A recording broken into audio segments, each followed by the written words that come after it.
Good morning. It's almost Christmas and today we are going to be baking a really moist and very tasty unusual fruit cake. It doesn't have any flour in it and it's as easy as making some brownies. You don't even need to soak fruits for this cake, so let's get started. You can find the ingredient list in the description box below the video.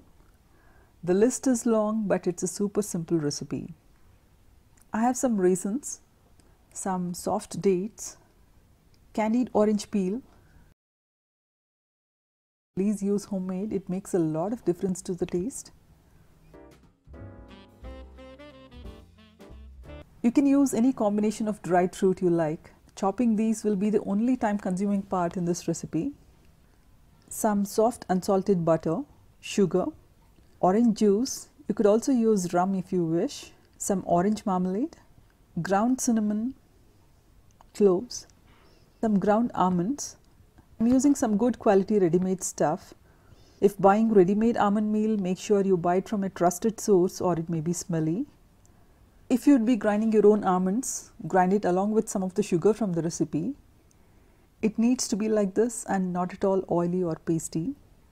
You can watch my video on grinding almonds here. We need the zest of one fresh orange. I'm adding lots of toasted nuts, some cashew and some walnuts. I have some egg here, some vanilla.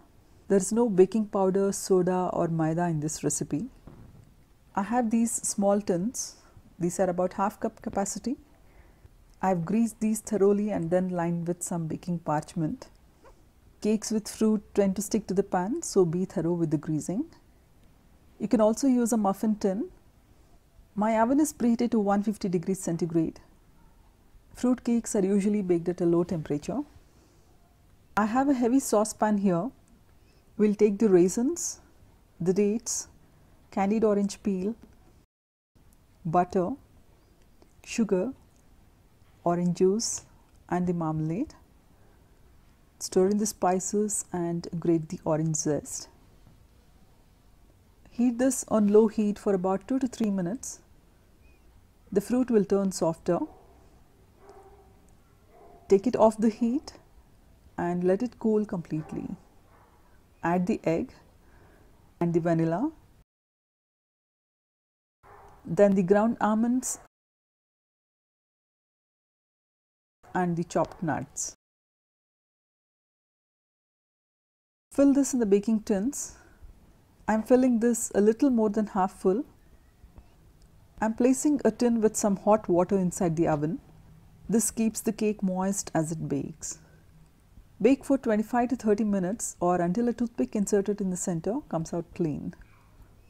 Once the cakes come out of the oven, place them on a cooling rack. Let them cool completely before you unmold or they will crumble. The cake will turn more moist a few hours after baking. These cakes are quite moist even without any kind of syrup. Wrap these individually in cling film and store airtight. Please do try these and let me know in the comments below. I'll be back soon. Enjoy your Christmas baking.